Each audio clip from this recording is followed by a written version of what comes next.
Good afternoon and welcome to this lecture from the Theological Commons. The Commons at MTSO promotes the sharing of knowledge and experience between students, alumni, faith leaders, and the public for the benefit of the participants and those they serve.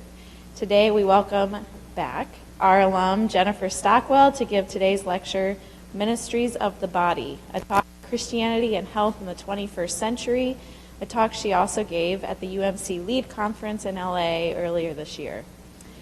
Jen received a BA in English from The Ohio State University, an MTS degree, Master of Theological Studies from MTSO in 2014, and is currently pursuing her Ph.D. in English and comparative literature at the University of North Carolina at Chapel Hill.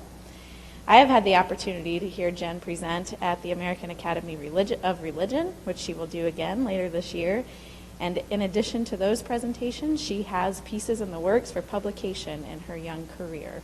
We're proud of you, and we are thrilled to have you back today, so thanks for being here, Jen.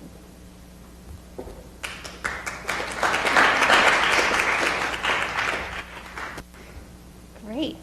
So it's so good to be here. Most of you know me, but I started this presentation in Los Angeles with a disclaimer. I'm not a pastor or a deacon. I'm not Methodist. I'm a grad student and a rhetorician, and I have a background in theological ethics, thanks to you all. But like many of you, I care about people and stories. Back home in North Carolina, I just recently wrapped up a writing workshop with folks who have a chronic illness. Research suggests that in order to successfully manage their condition, people need to integrate their illness into the story of their lives in a way that leads to positive health outcomes. So we think that by helping people to understand themselves as authors, helping them to develop their coherence and their voice, we can actually help people to lead healthier lives. But I acknowledge that no one writes their story in a vacuum. Christianity and the church is one place that people draw from when they're telling the story of their lives. So that's the setup I would give if I was talking to a secular audience. Okay, I'm going to make that claim a little bit stronger here. I think we do a lot more than that. The church has formatively shaped healthcare institutions and collective imaginations about healthcare, right? Our ministries don't just respond to the needs of the world, they're expressions of what we are able to recognize as a need and what we have decided matters. Our language doesn't just represent the world, it constructs the world, and it persuades people to buy into our construction of the world. So when people are putting together the stories of their lives, the church has played a major role in determining what story it is possible to tell. My claim here today is that we need 21st century healing ministries, ones that are theological, relational, and systemic, because the church needs to act responsibly for the health of the world. But before we talk about today, we have to talk about how we got here. So I'm going to briefly outline 3 things to know, 3 things to keep in mind about the history of Christianity and medicine. To start with the obvious, as you may know, Jesus of Nazareth was well known during his lifetime for organizing a small movement, and one of the primary actions of that leader and his disciples was healing. Jesus healed the blind man, the hemorrhaging woman, the child with seizures, even raised the dead. So I think it's impossible to ignore that Jesus' ministry to the sick and the dying was a ministry that lifted not only spirits, but bodies. We have to hold on to that. Miraculous healings continued to be a part of the early Christian movement. However, the organization of the Christian community into the church transformed the practice of care in community. In fact, local churches were really unique in their ability and their willingness to provide effective, systematic care to the sick. Why were they doing this? Because the sick, the dependent, the suffering were not only beneficiaries of Jesus' ministry, but were bearers of the image of the divine. The principle of Imago Dei meant that every human life is divinely endowed with intrinsic value. So early Christians were motivated by the call of God, by devotion to Jesus, and love of neighbor to care for bodies in their communities and beyond. Compassion in medicine is a particularly Christian legacy linked not only to Jesus' healing ministry, but to the very nature of the church. And notably, it's from this legacy that we get hospitals as we know them today. During the Enlightenment, things started to change. A key player here is Francis Bacon.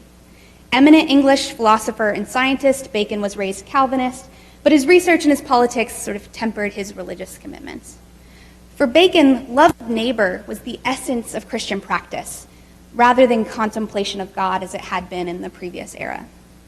And love of neighbor was a theological mandate to relieve suffering. Bacon, like other Christians at the time, believed that creation had been given to humanity for our use, particularly for the alleviation of physical suffering. This led Bacon to the claim, and I'm quoting him here, "We should call no disease incurable." So today, biomedicine's offensive position against morality or mortality developed out of the very Christian notion of love thy neighbor. So Christianity and medicine have had this long, complicated history, and I've only just scratched the surface with these 3 points. But I wanted to put these 3 things on the table because I think it's important to acknowledge that Christianity and the church have made significant contributions to healthcare. And we should remember this history as we develop 21st century healing ministries and continue to shape collective medical and moral imaginations. In addition to being conscious of the history in which we locate our ministries, we need to be conscientious about our language and how we use medical, health, and body metaphors in the church. So to clarify, I'm going to give an example. The health of the church. Right? Often when we talk about a healthy church, we mean a community that is characterized by vitality, by wholeness, by growth. In comparison, an unhealthy church is apathetic, lethargic, in decline. When things aren't going well, we label a church as unhealthy, or we mark a community as dying. However, this language doesn't just tell people what the church ought to be, it tells them what health ought to be. And doesn't it sound kind of ableist?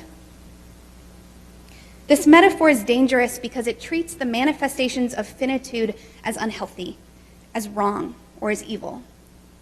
When we equate health with life and unhealth with disability, brokenness, and death, are we inadvertently alienating those who are sick? I think this language reflects our inability to deal with suffering. No one wants to be unhealthy, especially if we equate sickness with sin or death with evil. And even when there's a biological answer for our suffering, even when there's a fix, a treatment, a cure, the truth remains that this body is not built to be eternal. My vulnerability and my mortality are fundamental to my humanity. Finitude isn't evil. It isn't fallen. The ebb and the flow of health is a part of our human experience, part of our finitude. Because we will not stop for death, it will kindly stop for us. So maybe the bigger question is not why does God allow suffering, but how should we suffer? And how should we respond to suffering? I often hear my ministry friends, especially when I was here, talk about how the church is in a period of transformation and it's hard. They worry that the church isn't going to survive. And I think the language of health is a hindrance to this process. When health is the good stuff, the feels good, works good, pretend we can live forever good, then anything else is just really scary. It's hard to embrace transformation when it feels unhealthy. Our inability to deal with suffering impedes our ability to imagine different ways of being, of dying well, and of grieving and lamenting loss faithfully. So, I wonder if there's a better way we can respond to the highs and lows of our church than labeling them healthy or unhealthy. Or more to the point, if in those low periods we can find better ways to respond that would equip the members of our communities to better understand and endure their own experiences of finitude. So before we talk about what a 21st century healing ministry would look like, I want to make another disclaimer. As both a rhetorician and an ethicist, I'm far more interested in the descriptive part of a project than the normative. Before we can decide what we want to do, we have to understand where we are and how we got here. Neglecting that part of the project hastens our missteps. But we do need to move, and I'm going to offer a few tentative ideas about what that could look like. The question here is how are we going to shape healthcare institutions and imaginations today? So first, we need to think long and hard about our theological and our ecclesiological language, because how we care for one another is rooted in our beliefs about the world, the divine, and our common condition. And there are few things that challenge our beliefs more than loss, illness, and death. So what does it mean when we use metaphors like sin is a disease or the church is like a hospital? We need to unpack those a little more, I think. Christianity today seems to have a weak theological response to human suffering. In the world of modern medicine, illness is evil. It's evil because we feel like we ought to be able to control the contingencies of life. Right? Often we hear people cry out, surely this could have been prevented. Couldn't we have done a test and caught this sooner? I think we can hear the influence of Bacon there. If eliminating suffering is viewed as God's charge, as our God-given responsibility, then the persistence of suffering is not only our shortcoming, but God's. Our inability to eliminate illness and death becomes a question of theodicy. Why would an all-good, all-powerful God allow suffering, especially if that God wills for us to end suffering? When suffering is beyond our control, we doubt God's goodness because our actions and limitations are bound up with God's actions and inactions. Our failure to cure illness is transferred to God's failure to intervene in our action. Rather than the God of Abraham, Isaac, and Jacob, we imagine a God who manifests through modern science, medicine, and control. Although Christianity contributed to the impulse to eliminate suffering, it falls into a theodicy conundrum when we, or biomedicine, fail to overcome finitude. And we need to do better. So how should we suffer? And how should we respond to suffering? React against it? Fight it? Yes, absolutely, sometimes. But that doesn't account for all experiences of suffering. The best answer I can think of for this question is to learn to be present and to offer presence to those who suffer. Silence and suffering are two sides of the same coin. In the midst of suffering, it sometimes feels impossible to tell a coherent story or to name that experience. While I was here, I called that scriptlessness, the absence of a cogent narrative. Losing a loved one or suffering finitude, like other traumas, can reveal the insufficiency of our beliefs. And then, not only are we hurting, but our heads and our hearts are filled with this resounding silence. Our response should hardly be to pump words into that silence. If I was a pastor, this is the point where I talk about Job and his friends. I'm not going to do that, but insert Job here. The best response, I think, is to be present, because silence is an occasion for creation. When the sufferer is ready and able to utter a new word, we need to be there to listen. For Methodists, John Wesley set a precedent for this. In addition to his spiritual ministry, Wesley was deeply concerned about the physical health needs of the people he ministered to. Wesley held that when man came first out of the hands of the great Creator, clothed in body as well as in soul, immortality and incorruption, there was no place for physique or the art of healing. As he knew no sin, so he knew no pain, no sickness, weakness, or bodily disorder. In Wesley's account, ancient medicine was derived from experience and passed down from one generation to the next. He claims that later philosophers began to base their medicine not on experience, but on theories of disease and their cures. He writes, physique became an abstruse science, quite out of the reach of ordinary men. So to address this gap, Wesley wrote the Primitive Physique to provide laity with a plain and easy way of curing more diseases. In general, Wesley was a medical minimalist.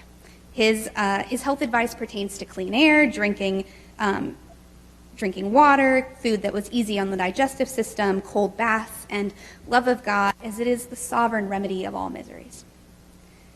So lessons to learn from Wesley, because I'm not actually advocating his health advice is what we should learn.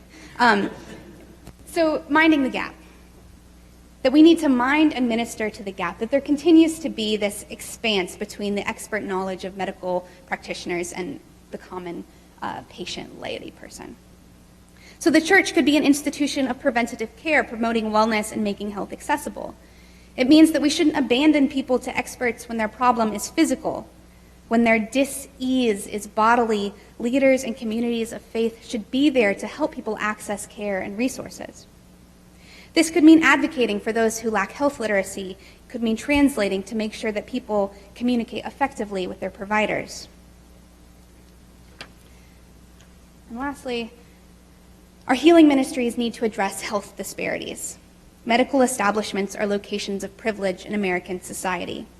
being normative, being white, cisgendered, English-speaking, Christian, etc. All of these things afford the currency of privilege. This matters when we look at health disparities in America and around the world. It matters because injustice literally makes people sick. Access to high-quality foods, leisure time, and financial resources to pursue physical fitness, the knowledge threshold to make healthy choices, all of these things are directly related to systems of privilege and injustices that people at the margins endure. Therefore, health disparities are a reflection of our failure to live faithfully. So why do I think this matters? Well, because I think we need to move from a culture that is terrified of death, that spends an outrageous amount of money and brain power trying to overcome finitude, to a commitment to living and dying well. And to get there, we need more than reform of medical institutions. We need community-driven change. We need better stories. We need 21st century healing ministries.